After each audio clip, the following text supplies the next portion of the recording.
नमस्कार, शुभ समय। ssnews.in में आपका हार्दिक स्वागत है। एक विषय है, किस तरह से शांति और सौहार्दपूर्ण वातावरण में विकास हो सकता है। ये उत्तर प्रदेश की मौजूदा वर्तमान सरकार, जो एक नौजवान अखिलेश यादव, जो मुलायम सिंह जी के सुपुत्र हैं, उनके नेतृत्व में चल रही है, उन्होंने कर दिखाया है। और वो है आगरा लखनऊ एक्सप्रेस वे। ये एक ड्रीम प्रोजेक्ट है जो नवंबर 2014 में जिसकी शिलान्यास किया गया और 22 महीने के टारगेट समय में इसको पूरा करने का लक्ष्य उन्होंने रखा है। और ये 6 लेन एक्सप्रेस वे 302 किलोमीटर लंबी है और संभवतः देश की सबसे लंबी एक्सप्रेस वे का एक प्रोजेक्ट है, जिसपे 15,000 करोड़ रुपया लागत आने वाली है। और उसके अलावा सबसे बड़ी बात है कि ये 10 जिलाओं से होकर गुजरेगी और 232 रेवेन्यू गांव इसके बीच में आते हैं और करीब 3400 हेक्टेयर जमीन, 34,000 हेक्टेयर जमीन इसके लिए ग्रहित की गई, ली गई।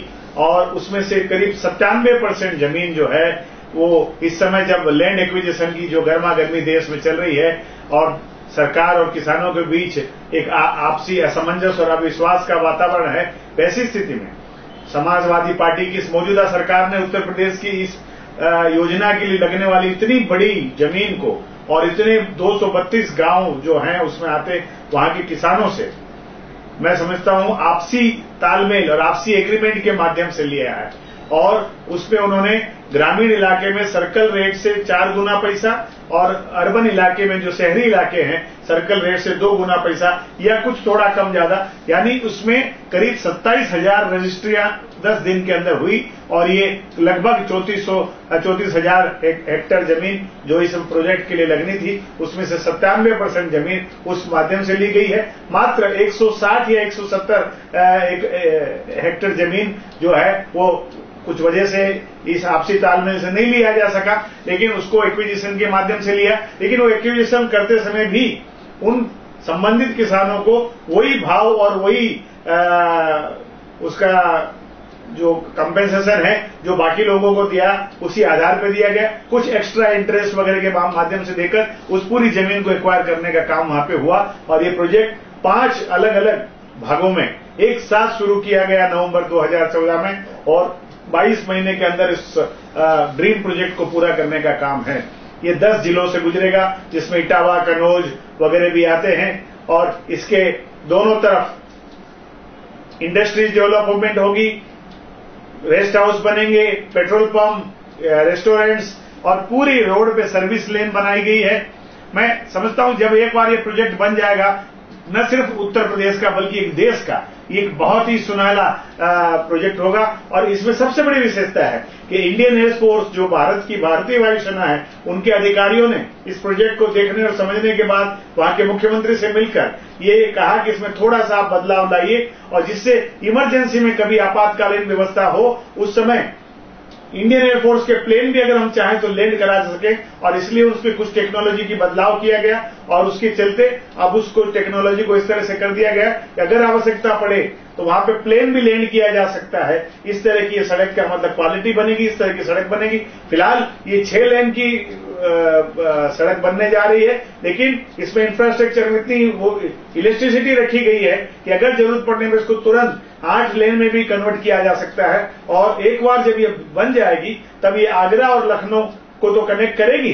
वहां की जो दुग्ध व्यापारी हैं, डेयरी डेवलपमेंट वाले हैं, लोकल लोग हैं, उनके जो व्यवसाय वहां पे डेवलप होंगे, इंडस्ट्री डेवलपमेंट होगी। ये 10 जिलों के अंदर इनका लोगों से कनेक्टिविटी बढ़ेगी। ये इससे उत्तर प्रदेश की इस विशेषकर इस विभाग का, जिस विभाग से होकर के एक्सप्रेस वे गुजरेगी, काफी डेवलपमेंट रातों रात हो जाएगा।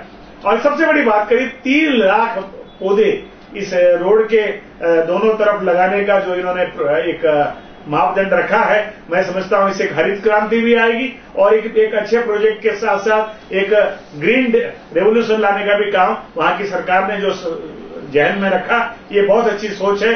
और आगे चल करके इनका विचार है कि इस आगरा लखनऊ एक्सप्रेसवे को अगर हो सका तो यमुना दिल्ली एक्सप्रेसवे जो है, यमुना एक्सप्रेस जो दिल्ली आगरा के बीच में 211 किलोमीटर की चलती है, उससे भी इसकी कनेक्टिविटी जोड़ दी जाए। अगर वैसा हुआ तो फिर राष्ट्र की राजधानी दिल्ली और उत्तर प्रदेश की राजधानी लखनऊ के बीच में और बहुत इजी पूरा का पूरा एक्सप्रेसवे बन जाएगा। यमुना एक्सप्रेस को जोड़ने के बाद, यमुना एक्सप्रेस के बाद आगरा लखनऊ एक्सप्रेस से होते हुए आदमी लखनऊ 4 घंटे कम समय लगा करके पहुंच पाएगा। और मैं समझता हूं एक काफी बहुत ही सोची समझी और बहुत ही समझदारी पूर्ण उठाया गया कदम है। इसका शिलान्यास नवंबर 2022 को माननीय मुलायम सिंह जी के हाथों से हुआ और उन्होंने उसी समय शिलान्यास के समय कहा कि शिलान्यास के साथ ही उद्घाटन का भी समय फिक्स कर दो। तो इसीलिए वो चलते चलते करीब अक्टूबर 2016 में इसका उद्घाटन करने का उन्होंने एक प्लान रखा है। और संभवतः क्योंकि ये 5 अलग अलग कॉन्ट्रैक्टरों को ये काम दिया गया, एक साथ पूरे प्रोजेक्ट पे काम चल रहा है और निश्चित रूप से ये समय सीमा के अंदर ये काम पूरा हो जाएगा। और अगर ये पूरा हो जाता है तो जिस संस्था ने Uttar Pradesh express industrial development authority, जिसको यूपीडा कहते हैं, यूपीडा जो गवर्नमेंट ऑफ उत्तर प्रदेश की एक डिपार्टमेंट है, एक उनका एक संगठन है, उसके माध्यम से इस प्रोजेक्ट को बनाया जा रहा है। और आने वाले दिनों में उनका इरादा लखनऊ को बलिया से जोड़ने का है, गंगा कैनाल के ऊपर कुछ ब्रिज वगैरह बनाने का है। ये उनके स्वप्न के प्रोजेक्ट्स हैं। फिलहाल वो पूरा ध्यान आगरा लखनऊ एक्सप्रेस जो एक पूरे हिंदुस्तान का एक बहुत ही अच्छा प्रोजेक्ट बनने जा रहा है। हमारी शुभकामना है उत्तर प्रदेश सरकार को और एक बहुत ही अच्छा प्रोजेक्ट उन्होंने हाथ में लिया है और जनता के लिए हित में किया है। सबसे बड़ी बात, जिस समय लैंड एक्विजिशन को लेकर देश में विवाद चल रहा है, उस समय 30,000 के करीब किसानों से 27,000 रजिस्ट्रियों के माध्यम से बिना किसी विवाद के शांतिपूर्ण तरीके से कहीं भी सुखबुगाहट के बिना ये जमीन ले लेना, खरीद लेना और बाकी बची जमीन उन्हीं टर्म्स पे एक्वायर करके इस प्रोजेक्ट को शुरू कर देना, मैं समझता हूं ये बहुत बड़ा सुलझा हुआ काम वहां की अखिलेश यादव की नेतृत्व में चलने वाली सरकार ने किया है, जिसके लिए वो बधाई के पात्र हैं।